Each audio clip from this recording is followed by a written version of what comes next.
Number 1, forensic pathology, the study of determining the cause of death by examining a corpse.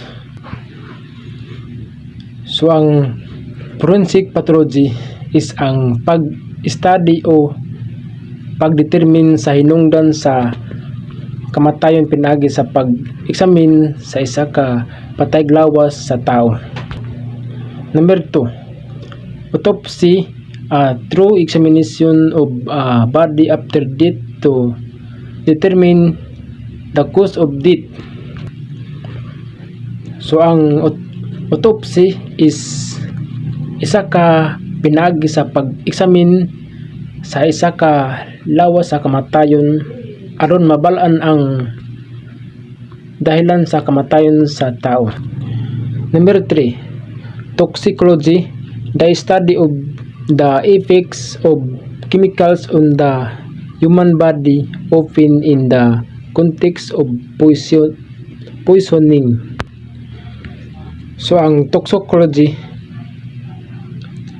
is ang pag-study sa mga epekto sa mga chemical sa lawas sa isa ka tao. Number 4, ballistics, the study of the dynamics of projectiles such as bullets and their effects. So ang ballistics is ang pag-study sa mga dynamics sa mga projectiles sama sa bala ug ang mga epekto niini.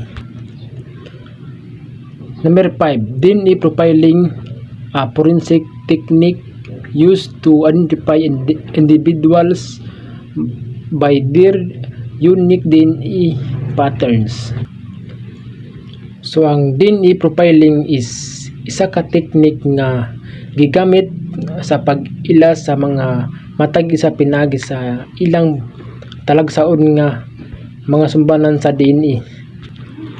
Number 6, fingerprint analysis, the process of comparing fingerprints to identify individuals. So ang fingerprint analysis is ang proseso sa pag-identify sa mga fingerprint aron mailhan ang mga matag isa ka person.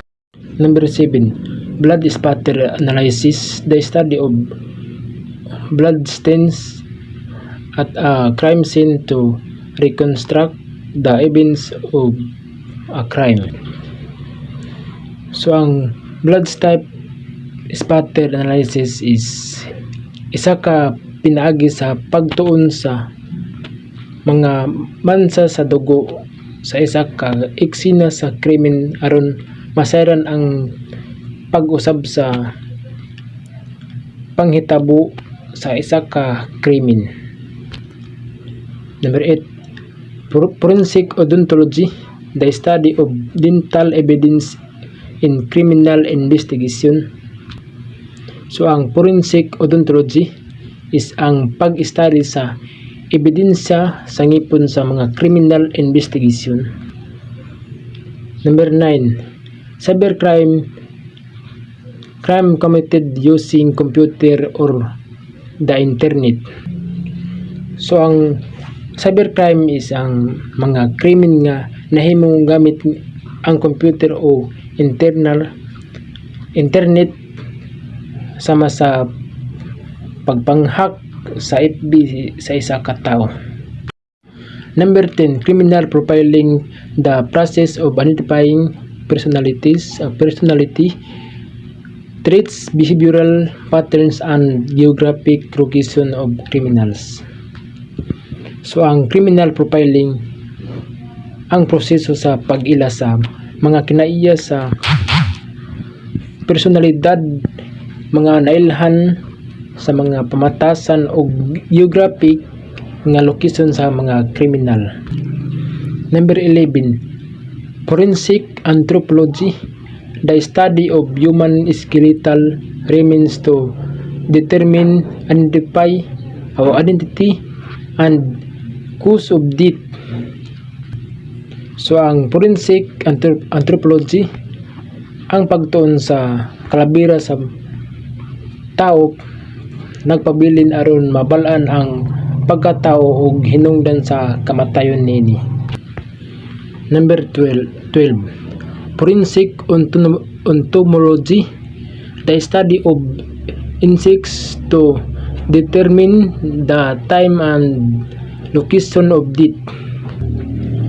So ang forensic entomology is ang pagtuon sa mga insekto aron mahibalaan ang oras o location sa pagkamatay niini. Number 13. Chain of custody, the documentation and handling process to ensure evidence is preserved from crime scene to court. So ang chain of custody is ang proseso sa documentation o pagdumala aron masiguro nga ang ebidensya gi preserve gikan sa eksena sa krimen ngadto sa korte.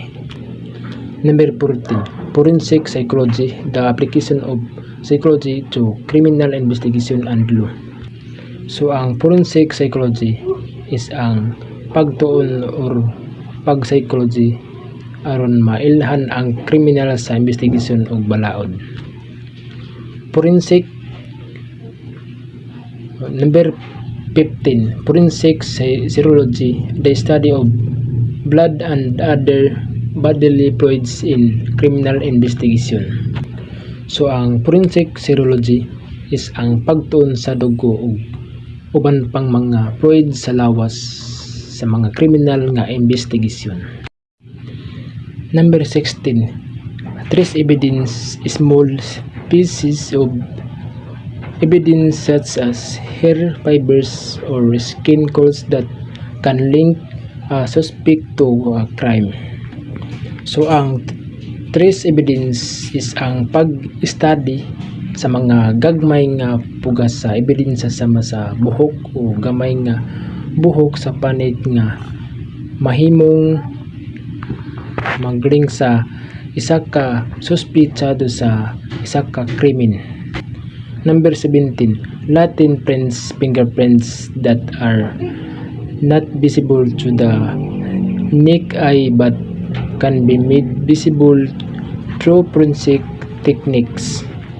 So ang latent print, mga fingerprint nga dili makita sa mata apan mahimong makita pinagi sa forensic techniques nga pamaagi.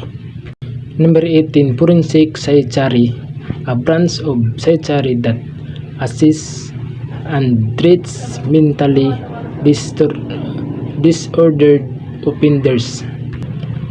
So ang forensic psychiatry is isa ka pagtuon sa psychiatry nga nag-assist sa mga nakasala nga adunay sakit sa pangisip. Number 19. Victimology, the study of victims and the patterns of how they are victimized. So ang victimology is ang pagtuon sa mga biktima ug ang mga sumbanan kung giunsa sila pagka biktima. Number 20. Forensic radiology, the use of imaging techniques to assist in forensic investigation. So ang forensic radiology is ang paggamit sa mga technique sa imaging aron sa pag-assist sa forensic investigation.